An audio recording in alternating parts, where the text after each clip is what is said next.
to Almanac North. I'm Maria Hewitt. And I'm Brett Scott. Tonight we are taking a deep dive into the Minnesota State Park system. We will be joined by leaders and managers of the parks, as well as journeying to some of the most iconic and progressive state parks in our region. We'll also be joined by a local board member trying to establish a new park in Gary. That's what we have in store for you on Almanac North, but first, the Minnesota Department of Natural Resources is celebrating the 100th anniversary of the swinging bridge at Jay Cooke State Park. As a part of the celebration, they are having a free park day on Saturday, June 8th. The swinging bridge, originally built in 1924, has been restructured multiple times over its century-long history. Throughout the summer, park naturalists will provide tours and talk about the bridge's history, including the skilled stonemasons and the floods that shaped it. Detailed program schedules are available on the Minnesota DNR's Parks and Trails events calendar. Looking to the future, the DNR is planning accessibility improvements at Jay Cooke State Park, funded by the Get Out More initiative. Those improvements include upgrades to the Oldenburg Point Trail and the addition of an all-terrain track chair and supporting infrastructure. Free Park Day allows visitors to explore state parks without a vehicle permit. Remember, while admission is free, other fees like camping and equipment rentals still apply. For more information, visit the DNR website. Don't miss this chance to enjoy Minnesota's natural beauty and celebrate a piece of our state's history. Meanwhile, the Minnesota Chamber of Commerce's Grow Minnesota program released a study today on business expansion trends in Minnesota. The report, seasoned with a critical data and figures, is designed to inform businesses, economic developers, and policymakers to better understand the strengths and challenges that Minnesota faces to drive business investment. Grow Minnesota is a program of the Minnesota Chamber of Commerce, partnering with dozens of local chambers of commerce and economic development organizations across the state to collect on-the-ground economic insights and connect businesses with resources to grow and expand in the state of Minnesota. Minnesota has many of the essential assets needed to compete for innovative projects and is using these strengths to secure notable investments from key sectors around the state, said Sean O'Neill, Director of Economic Development and Research at the Minnesota Chamber. O'Neill continued, yet our state is also losing out on investments from businesses due to a variety of supply-side challenges and self-imposed actions, increasing the cost and complexity of operating in our state. Thank you, Brett. Now we have a special parks report from Dennis Anderson on Denny's desk. Over to you, Dennis. And thank you very much, Maria. Good evening and welcome. Now tonight we delve into the fascinating world of Minnesota's state parks, exploring their significance, their history, and the role they play in our lives. Before we embark on that journey, we ask, what is a park? And what makes a local park different to a state or a national park? Well, a park is a designated area set aside for recreation, enjoyment, and the preservation of natural environments. And certainly parks come in various forms, including public parks, state parks, and national parks, each one serving unique purposes and managed by different levels of government. Now, public parks such as Enger Park or Brighton Beach Park are managed by local governments, in our case, the City of Duluth, and are accessible to the community for recreational activities. They often feature amenities like playgrounds, sports fields, and picnic areas, making them ideal for day-to-day pleasure. Now, state parks, on the other hand, are managed by state governments, and they're focused on preserving larger natural areas. These parks offer a range of outdoor activities, including camping, hiking, fishing, and educational programs, which differ from park to park. They actually play a crucial role in protecting local natural resources and wildlife, providing a deeper connection to nature for visitors. Now, national parks managed by the federal government are established to preserve significant natural, cultural, and historical sites. They aim to protect large, unique landscapes and ecosystems, providing opportunities for recreation, for education, and conservation on a national scale. Closer to home, Minnesota is home to a rather impressive array of state parks, showcasing a wide array of natural beauty. The first of these, Itasca State Park, was established in 1891. This park is particularly notable for containing the headwaters of the Mississippi River, one of the most iconic waterways in the United States. Itasca State Park offers a variety of recreational activities, including hiking, camping, and wildlife viewing, making it a beloved destination for nature enthusiasts. Now, the value of parks, especially state parks, extends beyond recreation. They offer spaces for exercise, relaxation, and connection with nature. State parks also preserve regional biodiversity, protect important ecosystems, and they serve as vital educational resources. Additionally, they boost local economies through tourism, attracting visitors who contribute to surrounding communities. Now, whether the park you visit is a local, a state, or a national park, these spaces are valuable to our well-being and the conservancy of our natural wonders. They offer a regular sanctuary where we can escape, we can explore, and we connect with the natural world. Now, back to you, Brett. Denny, thank you. Now we join Maria in the conversation area with Minnesota Parks and Trails Northeast Regional Manager Chuck Carpenter. Maria? Thank you, Brett, and Chuck, welcome to Almanac North. Thank you, Maria. We're happy to have you here. Maybe we could start with an introduction of your role with Minnesota State Parks and what you do. All right. I am the Regional Manager for State Parks and Trails. In the Northeast region, I guess I think of my job as supporting all of our folks in the field, kind of working towards their success in terms of our mission is providing unforgettable experiences, and so I work towards that end. And the measure of doing that is business type of things, so budgeting, long-range planning, and things like that. Sure. I feel like we are pretty lucky in this region of the state in terms of parks and trails. And I know the whole state has a lot to offer, but I feel like we have a lot of crown jewels up here. Can you tell us a little bit about how parks and trails have evolved in the northeast section of Minnesota and kind of like a brief history? Sure. The North Shore, I think that we have a number of parks. With Jay Cook, I think being 1915 that park started, and along the shore a number of the other parks started. Where a lot of the development happened was in the Conservation Corps years in the 30s, and a number of the parks weren't parks at that time, but were built, and a lot of the features with the road when Highway 61 was built as that happened. And so in the region, a number of those really special places were set aside one by one, and not just on the shore, but the rest of the region. And it's kind of a rough history, but with the logging and as that evolved, setting aside those special places, I think was really key. Yeah, I think we're pretty lucky there. What are some of the popular parks and activities that you find people are kind of drawn to? Well, one thing I was going to say about our parks in the Northeast, we have a huge variety, and so I think that really kind of captures it. We've got kind of your iconic parks like Gooseberry, Tettagooch on the North Shore, with great hiking, Lake Superior, camping, and so you have, and then those are MnDOT rest stops, so you have hundreds of thousands of people coming through every year.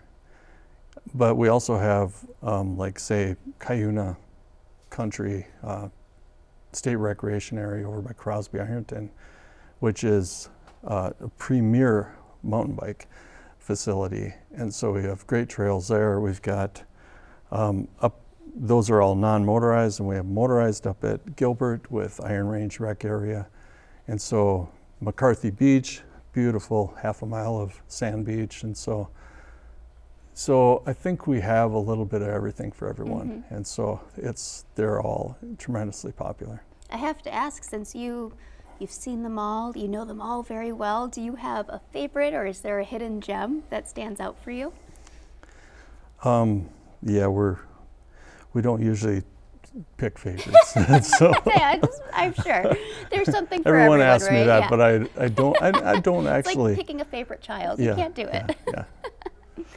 So looking ahead, are there any initiatives or projects that people can keep an eye out in the future? Yeah, I think with kind of the legacy of these amazing parks, we have over 800 structures in our parks, and so we have a huge amount of taking care of what we have, and a lot of it is historic, Conservation Corps era. But our challenge going ahead is kind of balancing that with offering and navigating with making things more accessible to get more people in the outdoors, and for all abilities.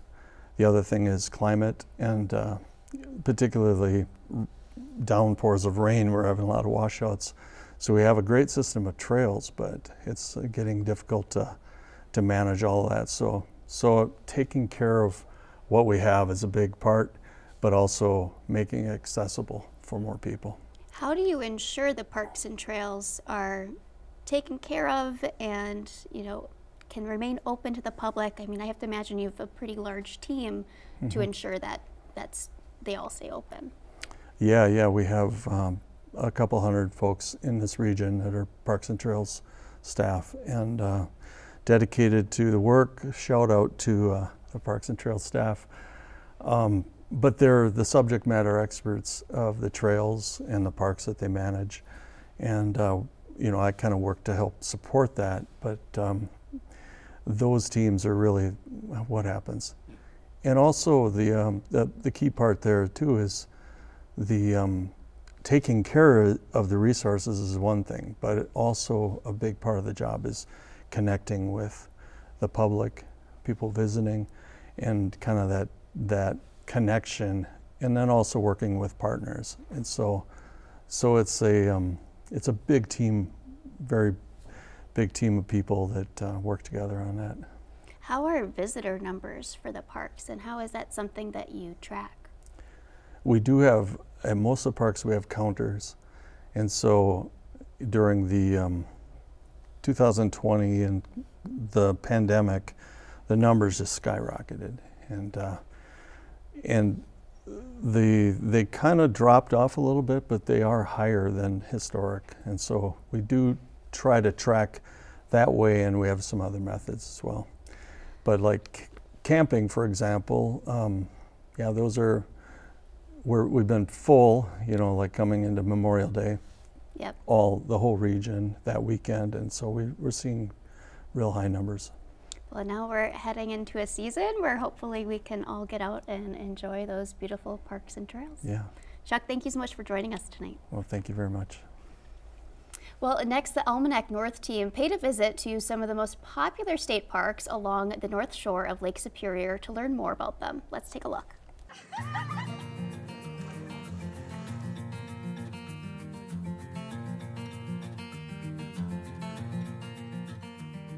Gooseberry Falls is so unique because we have these huge waterfalls that you can see within a few blocks. I can't think of any other place that I've actually been to see, even around the world, where you can go just a short distance and see some pretty large waterfalls.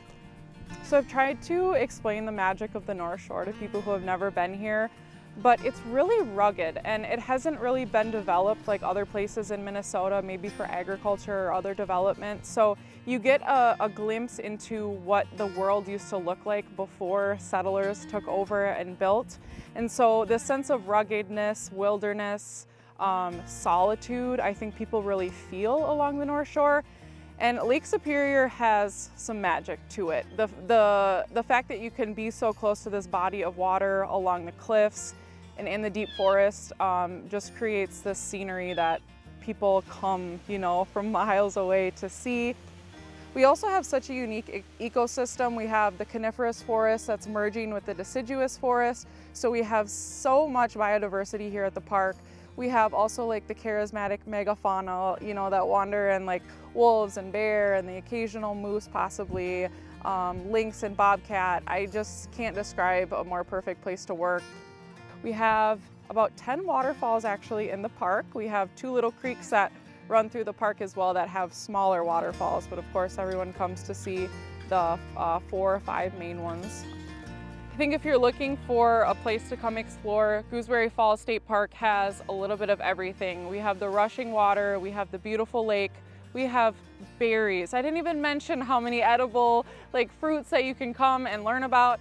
The diversity here at the park is beautiful. You can spend a few hours and see many different parts of Minnesota ecosystem, and I can't name another park that has all these different pockets. And so come explore. We have so many animals to learn about, and we have an amazing staff as well. So I think we are the place that you have to come check out.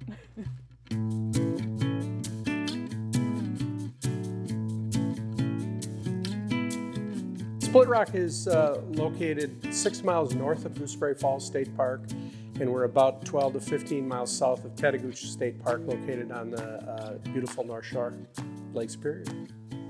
We've got a variety of trails. We've got everything from the Superior Hiking Trail, which is a pretty backcountry trail, or we also have the State Gitchigami Trail, which is the paved trail that goes through the park. Starts at Gooseberry and goes all the way to Silver Bay. I think we're probably the most iconic state park in the state. I can say that confidently, just because we have the lighthouse, and people love to come here and camp and hike, and also get great views of the lighthouse that's got this long history.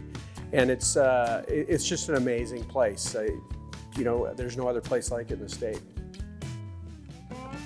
Originally, the lighthouse was part of the state park. The state park was established in 1967, and then eventually the Minnesota Historical Society took over running the lighthouse. A lot of our visitors will come through and don't know that the Historical Society is separate from Split Rock Lighthouse State Park. So we do get a lot of questions about the history of the lighthouse that we are able to answer, and then we can also direct them up to the Historical Society. We are 2 separate entities. We work together very closely, and we're just trying to provide a great service to the public. So when you turn off of Highway 61 and you enter the park, if you stay to the right, that's our state park building, and that's where you'd get your park permit that allows you to get down into the park, to the shoreline, to Pebble Beach, to those iconic views of the lighthouse from the distance. If you stay to the left, that gets you up to the Lighthouse Historical Society. If you're not going in the park at all, you can go right up to the lighthouse and pay the fees up there. They have their own programs, and they do tours of the grounds in the lighthouse. Come on up and visit us at Split Rock if you're here visiting the lighthouse. You know, step on over into the state park and hike on the trail, come down to the water and just enjoy the views.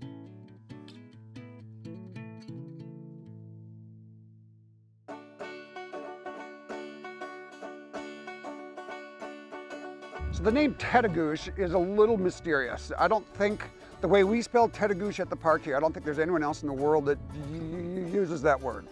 The original word of Tetagooch is spelled differently, T-E-T-A-G-O-U-C-H-E, and that name we do know comes from a river in New Brunswick, Canada. We've got a number of other lakes within the park that also have place names from New Brunswick, and the connection there is that the Eldersmith Logging Company, 1895 to 1905, had a logging camp in what's now the park. Despite the fact that what they were doing was clear-cutting old-growth forest, they were really struck by the landscape around here and left place names from home behind.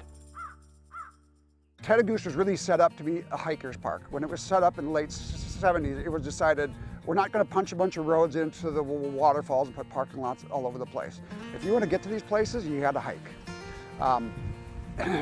That can be problematic for people that don't have the abilities to do that, but it really helps kind of retain a wilder feeling in the park, and we kind of have less impact that way.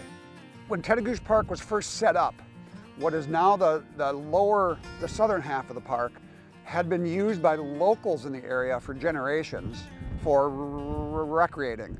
There were a few little cabins back in there.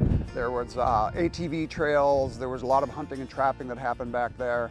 And as sort of a nod to that tradition and the local use of it, The southern half of the park is actually a place where people can come to deer hunt, come to grouse hunt, ATV, do some of the things that you don't normally get to do in a state park. The northern half of the state park is very much traditional state park. The southern half is managed as a state recreation area, which has some different rules and allows for more activities. But one of the things we have going for us is the fact that it is a fairly good-sized park. It's under 10,000 acres with almost no roads through it. This park, I think, offers a bit more backwoods, out of the way kind of feel to it.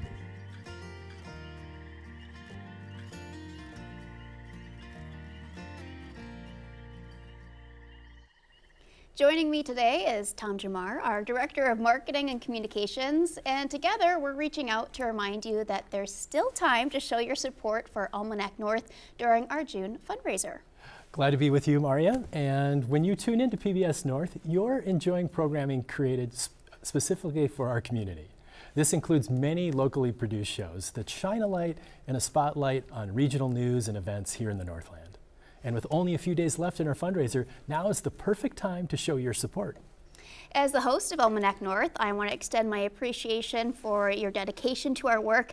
It's your ongoing support that empowers our team to create these programs, and each day we witness firsthand the impact of your generosity. Our commitment to quality, trusted news, and information programming has you at the very center of PBS North. We aim to nurture your curiosity, keeping you informed and connected to the people here in the neighborhood across the region. And 2024 marks a significant milestone for PBS North as we celebrate 60 years of serving the Northland. This achievement reflects the lasting impact of your support. Your generosity today builds on that legacy, enabling us to continue inspiring and enriching lives for a more vibrant and connected community. If you've already made a thank you gift, if you've already made a gift, thank you. If not, we invite you to take a moment now to join us by calling 218-788-2844 or visit our website at pbsnorth.org. And when you do, you can select one of the special gifts we have available, including a gift card to the Minnesota State Parks. When you contribute, you'll not only have the chance to choose from the selection of gifts, but you'll also take pride in knowing that you're making trustworthy journalism accessible to everyone across the Northland. Now let's take a quick look at those thank you gifts before we continue the show. When you support PBS North as a $10 monthly sustainer or by giving a one-time gift of $120, we'll say thank you with a Minnesota State Parks Pass, your ticket to explore all 66 of Minnesota's state parks. Or when you make a sustaining contribution of $15 a month or a single gift of $180. We'll say thank you with a one-year digital subscription to the New York Times. Enjoy unlimited anytime, anywhere online access to all New York Times content, including breaking news, politics, food, travel, and so much more. And when you make a sustaining contribution of $25 or $300 at once, we will thank you with this Almanac North branded Yeti stackable mug. Sip your morning coffee in style. This mug will be your ultimate companion for keeping beverages hot or cold during any adventure. Meticulously crafted for durability and designed to withstand the toughest conditions. Whichever amount you choose, and whichever thank you gift you select. The most important part is that you make your donation to ensure that PBS and PBS North remain strong. Do your part by calling 218-788-2844 or by giving online at pbsnorth.org. Our next guest is Laura Preuss, statewide programming and planning manager for the Parks and Trails Division. Thank you for joining us today, Laura. My pleasure. It's nice to have you up here in the Twin Ports. It's great to be here. So in your, you said 13 years with the Parks Department, what are some of the favorite things that you've had to experience? Oh, that's a big question, but I tell you what, connecting with Minnesotans who love the outdoors is a great part of the job, as well as just supporting our incredible state parks and trails system. So I've had a lot of good opportunities to get out and see our system as well as work with people. Just provide a brief overview as to your role with the state of Minnesota and what you are able to do for the community. Sure. So I'm a statewide programs and planning manager, and that basically means that I take a statewide look at our parks and trails system. Some people manage places. I try to see how all of the pieces of the puzzles fit together. What are our visitors needing? What do our incredible staff need to support the visitors? What research trends are there? What legislative packages might we need? So it's really a lot of planning for the future while supporting our current system. Sure, and how do you ensure consistency across the state of Minnesota for those parks? Yeah, we have an incredible team of people who really tries to, again, understand what Minnesotans value and what they need. And then we work together in teams to provide some consistent guidance while listening to feedback as well, and following rules and laws, but trying to be adaptive while we stay consistent. Sure, exactly. What are some of the key statewide initiatives currently taking place throughout the state? Yeah, there's always so much going on with our state parks and trails system. We try to think about how do we see what people need, how do we maintain the system, how do we plan for the future. So there's I'd say I could talk about what people might see out in our system these days. I could also talk about some of our funding initiatives. There's a lot going on. We would love to talk about the parks right now. What are some successful programs that are currently being implemented? Sure. Let me tell you about how we try to really focus on serving people. We do planning and engagement, but we're also just out there trying to serve the visitors. So our programs, if you're getting out there, you're going to see naturalist programs, there's tours, and there's also a whole series of ICANN programs. And these are great ways for people to get connected to the system. Our naturalist programs allow people to really understand what's out there. Maybe it's a Dakota skipper reintroduction, or the prairie potholes, or a bison herd that they can be learning about. So the naturalist programs really ground people in learning and place. Our tours also are an easy way for people to get connected to a place, whether it's touring a cave or learning about getting out on a bison buggy to see the prairie. There's just a great way for people to get out and see our system. So every year we're trying to plan and prepare for those programs. Another thing that I think people would be interested in is our series of ICANN programs. And this is a great kind of skill building program where we want to make sure everyone feels welcome into the park system. And so if people haven't done a lot of that before, these are like skill building programs. I can camp, I can fish, I can paddle, I can mountain bike. And we have people who really know their stuff and are there being coaches, mentors, providing equipment, making it easy for people to feel comfortable and confident out there. I had no idea about that program. That's wonderful. Yeah, so people get out there. We have a lot of information on our website for people to learn about our system that way. Sure, and Minnesota is so geographically different. Oh, yes. The terrains and everything like that. How is it different, would you say, from maybe here in the Twin Ports to, you mentioned prairies we even have? Yes, you bet, definitely. Minnesota is really lucky at a statewide level for the incredible natural resources that we have. So you're used to these sort of wonderful places along Lake Superior, which are amazing. But let's go to the southwest part of the state. That's a prairie part of the state. We have, for example, Blue Mountain State Park. Gorgeous prairies. If you haven't seen them in the fall, they're just incredible. So a lot of the prairie area and grassland and agricultural region in that part of the state. Then if you toggle over and go to the southeast portion of the state, we have karst geography, blufflands. So in like a Forestville Mystery Cave and incredible caves to explore. Or nestled in our corner, we have trout streams with bluffs and forests at Beaver Creek Valley. If you head up to the northwest part of the state, we have all of our peatlands. And we have a place called Big Bog State Recreation Area where you can get out on a boardwalk. Or the headwaters of the Mississippi. So you get a feel that across our landscape we have forests, prairies, and waters, 11,842 lakes. So Lake Superior, we have a lot of water access that other states don't have. There's a lot of exploring out there. Are there any new parks, trails, or maybe major projects in the works that you could give us a sneak peek on? Yeah, sure. We're really focused on something called our Get Out More initiative. It's modernizing outdoor recreation experiences. And I think people will be seeing that happening around the state, and it's very exciting. We're sort of thinking of it as a once-in-a-generation, one-time investment to try to catch up some of our infrastructure. A lot of our system was built 60 to 90 years ago, and so it's really in need of modernizing and reinvestment. And so we're working on making things accessible across the state. You may have heard about some of those examples in the Northeast region, but around the state we're trying to improve the bathrooms, improve the accessibility, make for pleasing, clean places where people can enjoy their experience. Ensure it's accessible so everybody is welcome. We also have adaptive equipment that we're expanding, our track chairs as well as beach chairs, beach mats, other types of adaptive equipment, again, to make sure that everybody can feel welcome and experience the amazing things that our state parks have to offer. Inclusiveness for all visitors to the state parks. Yes, everyone should feel welcome at the state parks. Everyone is welcome at the state parks. All right, and school is ending for many students. Yes, I know. How would you maybe convey to parents to get their student out in the parks this summer? Oh yeah, well for some kids we have a new junior naturalist program. It's really updated and a great way for parents to say, here's this program, kids, let's do these activities. They do the activities, they turn it in, they get a junior naturalist patch. So that's a great thing for parents.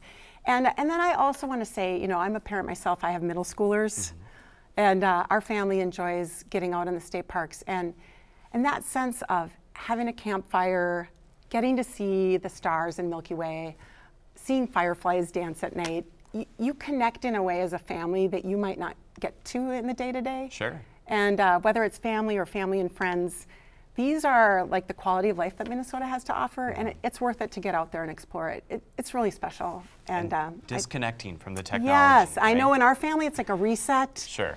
It's a good thing. Laura, thank you so much for being with us. We appreciate it. Thank you so much. I hope you all get out there and enjoy.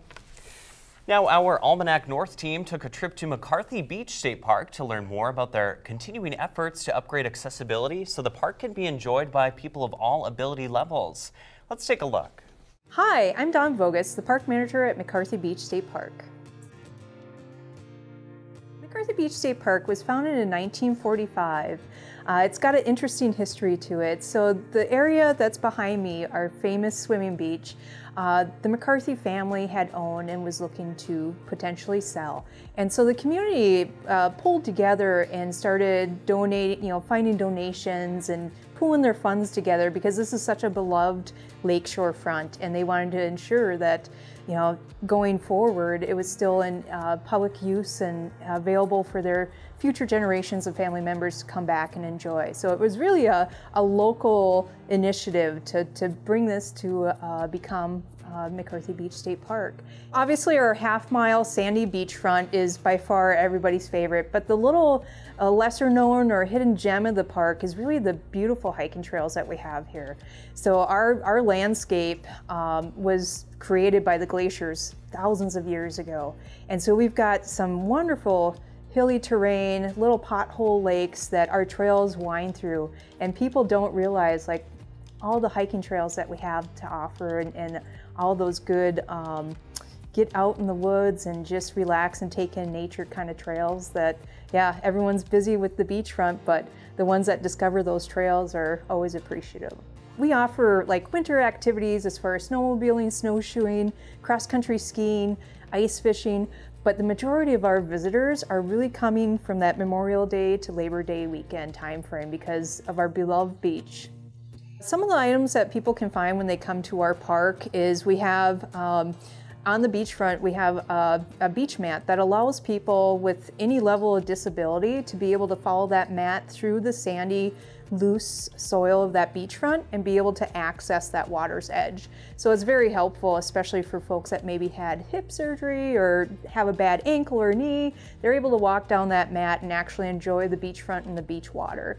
And then we also have an adaptive floating wheelchair that allows family members who are disabled to be able to put them into this floating wheelchair, and they're able to go out in the water with their family, with their friends, and actually enjoy the water and enjoy time on the beachfront. We also offer a disability deer hunt that we partner through Access North in Hibbing.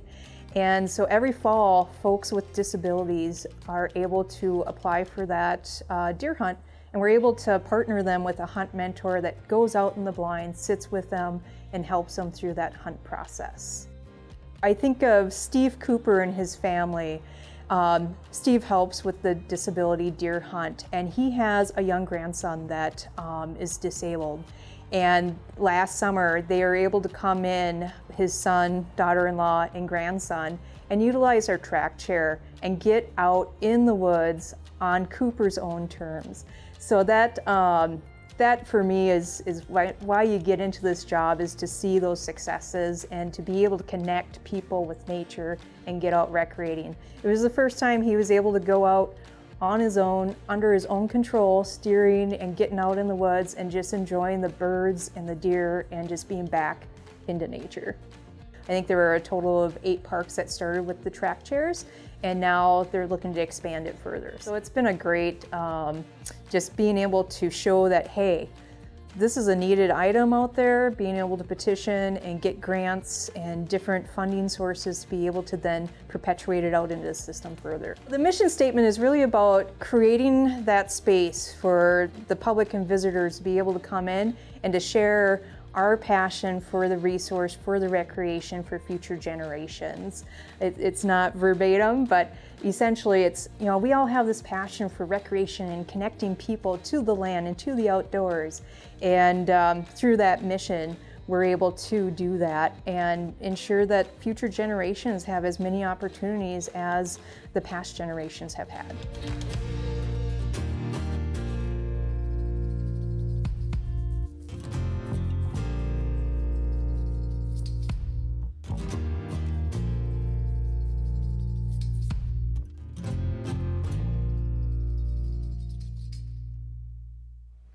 Our exploration of Minnesota state parks doesn't stop here. Our team also visited the Lake Vermilion Sudan Underground Mine State Park to learn about the history of the mine, the addition of the Lake Vermilion grounds, and the continuing improvements being made to the park. Hi, I'm Sarah Guy-Levar. I am the interpretive supervisor at the Lake Vermilion Sudan Underground Mine State Park. The Sudan Underground Mine started actually way back in 1865. When there was a mini gold rush here. So they started mining in 1882, and as they got deeper and deeper, it became much more dangerous. The Sudan ore formation lies at a 78-degree angle, and so as they got deep into those open pits, they were following the angle of that ore body. And of course, with the freeze-thaw cycle in Minnesota, the rock up above and the overburden became very, very unstable, and they frequently would have cave-ins. And so it was determined that they need to start mining underground. And believe it or not, underground mining was a lot safer than the open pits. Sudan iron ore was a specialty ore. The Sudan iron ore is about 67% pure iron and about 30% oxygen with less than 3% of impurities. And Sudan iron ore was valued for that oxygen content because you could take a small amount of Sudan iron ore, dump it into your batch that you were going to make steel of. That oxygen would help elevate the temperature and it would help burn off impurities, so it would leave you with a really, really high quality product. The innovation of oxygen being able to be put into the steel mining process without needing Sudan ore, that took away a little bit of the need of this ore. And so economy of scale put this mine out of business. And so that's what closed this mine. And aren't we lucky? Because normally when a mine closes, it gets shut down. The pumps are shut off, it floods, and that's the end of it. But U.S. Steel Corporation was kind enough to gift it to the state of Minnesota, and tours started in the summer of 1965, so we just started our 59th year of safely giving tours at the Sudan Underground Mine. One thing that I think is so extraordinary about the Sudan Underground Mine as a state park is that we are a state park in the traditional sense, in that we have a campground, we have nature programming, but we also have a historic and cultural side that has incredible depth. Many, many projects have gone on here, but the two major projects that happened were the MINOS project, which is the main injector neutrino oscillation search that was done in conjunction with Fermilab in Batavia, Illinois, and then CDMS, which is the cryogenic dark matter search. And we still do offer tours of those spaces. The detectors themselves have been decommissioned and removed, but those physicists left us enough stuff that we give a phenomenal science tour. It is so inspiring for young minds. And if physics isn't your thing, there is a huge mural that was painted underground in the physics lab. If you're an art lover, it's worth the visit to the physics lab alone just to see that mural. The Sedan Underground Mine first was put on the map because the Iron Range in Minnesota provided 75% of the iron ore for the steel that was used in World War II, which is pretty phenomenal. So the airplanes, the tanks, the munitions, Minnesota's iron ore was instrumental in the war effort. And then you combine that now with international recognition because of these high energy physics experiments. Pretty extraordinary. We've just completed a whole month of school tours, and we haven't been able to do school tours for about 4 years because of COVID-19, and then also because of our shaft rehab project. And now that that project is finished, we have been able to once again bring school tours. The shaft is made up of 3 compartments. We have the west side, the east side, and then a utility shaft. And there is structural steel in those 3 compartments. Being exposed to water and the Minnesota elements, some of that structural steel was losing its stability. And then we were having issues with what they had previously used for the shaft lining degrading and starting to fall in on top of the cage. And so the project totally put in new steel beam structure and then shotcreted, rock bolted and shotcreted the walls so that we don't ever have to worry about anything breaking off and caving in on top of the cage. And it was a 24-hour-a-day operation. It was a hard, dirty job. You're working with a half-mile hole in the ground. You need to be very, very careful, and they did it very safely. I'm so grateful to their work. Over the course of the last 2 years, we worked incredibly hard to tell the story, not just of the Sedan Underground Mine, but also of the Sedan community and also of the Ojibwe people that were here first. And so it's just it was such an honor to be a part of that project, and so wonderful to see our professionally designed exhibit installed. And as a part of that, our maintenance crew here totally revamped the visitor center, which is a historic building. And it's beautiful. I hope everybody comes and visits us and sees the new exhibit and takes a trip underground. And please make a reservation online. I hate to have you drive all this way and be disappointed because tours are sold out. Well, of course, we offer our wonderful slate of underground mine tours, but on the Lake Vermilion side of our park, we do this summer have a naturalist corps intern, and so he will be providing nature programming on the Lake Vermilion side of our park, and a few programs up here too once he learns all about the geology of the Sedan area. So we're excited to be able to offer that to our campers on that side of the park. The events calendar will have listed what our Naturalist Corps intern has planned for the week. You asked me, what is special about the Sedan Underground Mine? The Sedan Underground Mine at the 27th level, where you are 2,341 feet underground, is a constant 51 degrees. So that makes the Sedan Underground Mine literally and figuratively the coolest state park in Minnesota. And a reminder that the park is now offering underground mine tours. Space is limited, so be sure to call ahead to make a reservation if you are interested. Now I'm joined by Fran Morris, a board member of the Gary New Duluth Development Alliance. Fran, welcome to the show. Thank you for having me. We are excited to have you. Can you share a little brief history of the Gary New Duluth Development Alliance and what it's done over the years? Oh, there's been a lot happening. You know, that was a real busy place throughout my childhood and generations after me.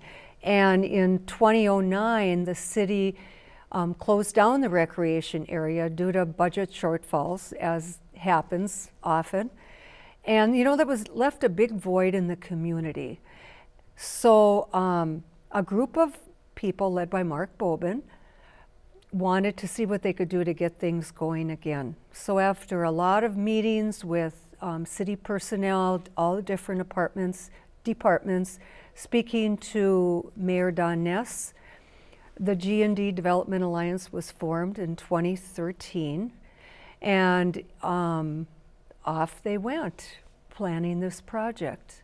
So this was a vital part for you, as you said, when you were younger. And how important was it to bring it back now in your life? Oh, it was very important. Obviously, I don't have young children anymore, so it's not going to benefit me directly as far as the outside amenities.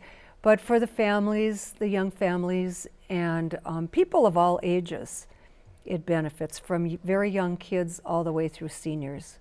Can you describe a few of the key facilities and amenities that we can find at the Gary New Duluth Development Center? We have something for everybody. We have 2 soccer fields. We also have a baseball backstop, so if anybody wants to come and play baseball. We've got a large green space and a performance pavilion.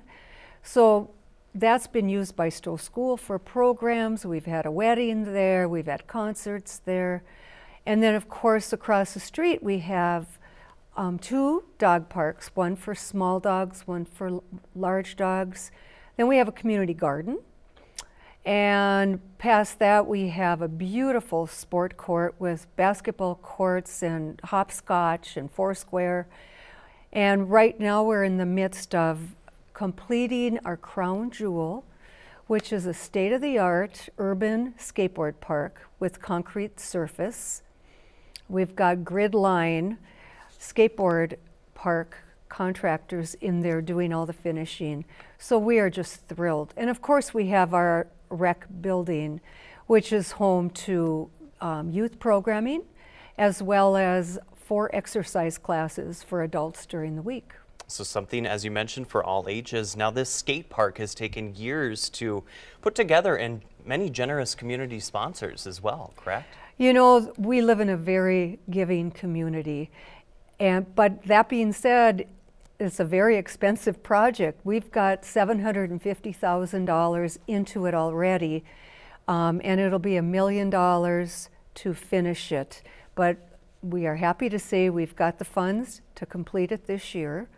So we hope to see people out there skating. Well, we will by this summer sometime. It depends on the weather, but we will be skating this summer. I want to try it out. I don't even have a skateboard or anything, but I'm going to try it out. Good luck with that.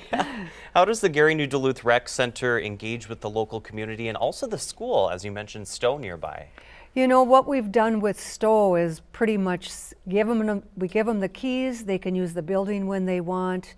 They have access to everything in the garage. And of course, all the amenities.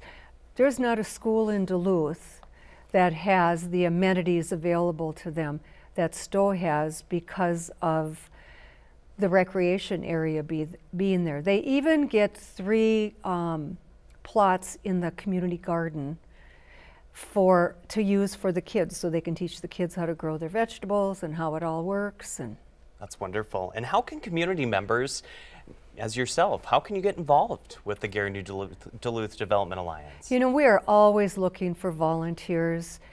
We've got information on our Facebook page, G&D Community, and our website as well.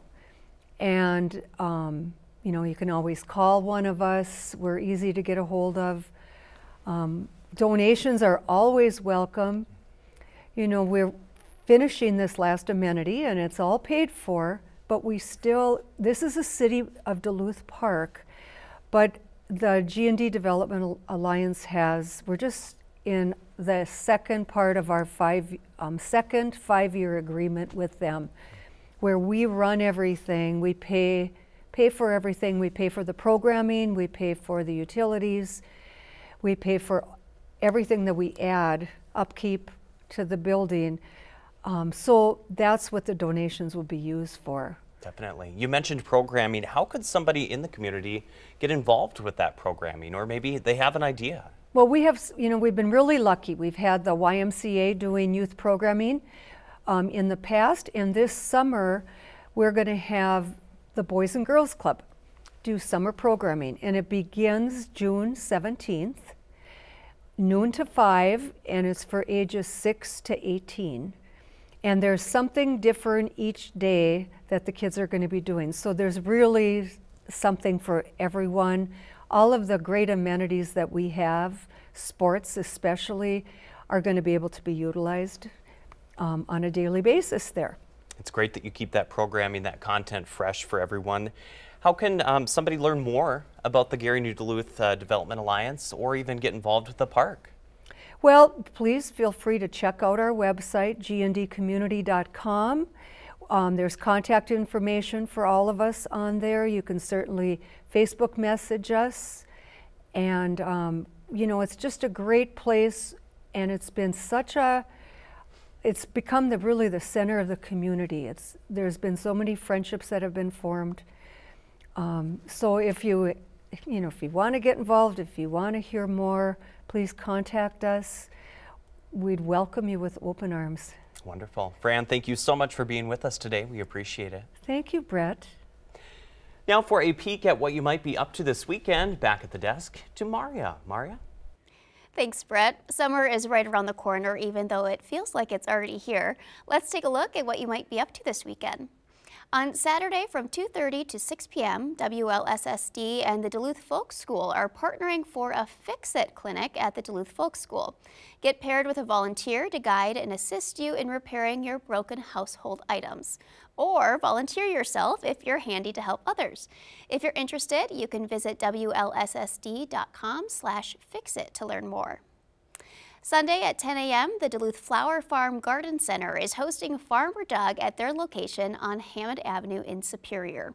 Learn from Farmer Doug's 40 years of experience about everything from vegetables to growing strategies, succession planting, and more.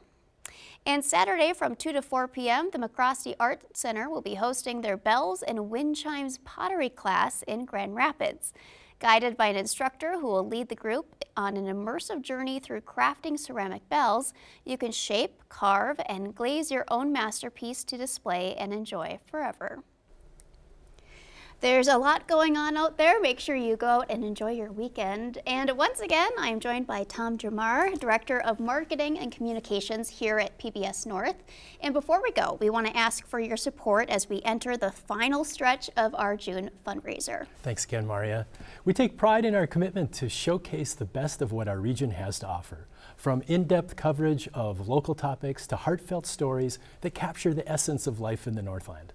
Our programming is truly a reflection of our communities.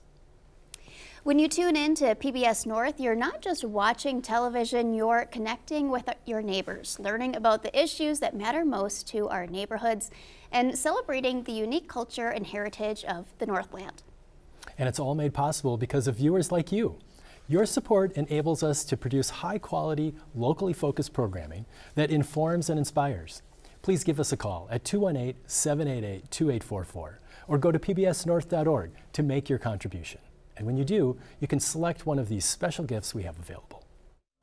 When you support PBS North as a $10 monthly sustainer or by giving a one-time gift of $120, we'll say thank you with a Minnesota State Parks Pass, your ticket to explore all 66 of Minnesota's state parks. Or when you make a sustaining contribution of $15 a month or a single gift of $180. We'll say thank you with a one-year digital subscription to the New York Times. Enjoy unlimited anytime, anywhere online access to all New York Times content, including breaking news, politics, food, travel, and so much more. And when you make a sustaining contribution of $25 or $300 at once, we will thank you with this Almanac North branded Yeti stackable mug. Sip your morning coffee in style. This mug will be your ultimate companion for keeping beverages hot or cold during any adventure. Meticulously crafted for durability and designed to withstand the toughest conditions. Whichever amount you choose and whichever thank you gift you select, The most important part is that you make your donation to ensure that PBS and PBS North remain strong. Do your part by calling 218-788-2844 or by giving online at pbsnorth.org. Here in Minnesota, we're fortunate to have some of the most beautiful state parks in the country, and the best part, you can enjoy the many wonders of these parks right in your own backyard while also showing your support for PBS North. If we inspired you to get outside and enjoy some of the natural beauty our region has to offer, make that call or click of support right now and receive your Minnesota State Parks gift card. That's great, Tom. With this gift card, you can renew your vehicle pass, rent a canoe or kayak, or secure your camping reservations. It's all up to you. So don't wait. Give us a call at 218-788-2844 or go online at pbsnorth.org to make your donation now. Thank you for your continued support. Thank you, Tom. That's it for Almanac North. We hope you enjoyed our state park special. Now that you know a bit more about them, you might want to go out and check one out for yourself. For everyone here at Almanac North, I'm Maria Hewitt. And I'm Brett Scott. Thank you for joining us. We'll see you all next time. Good night.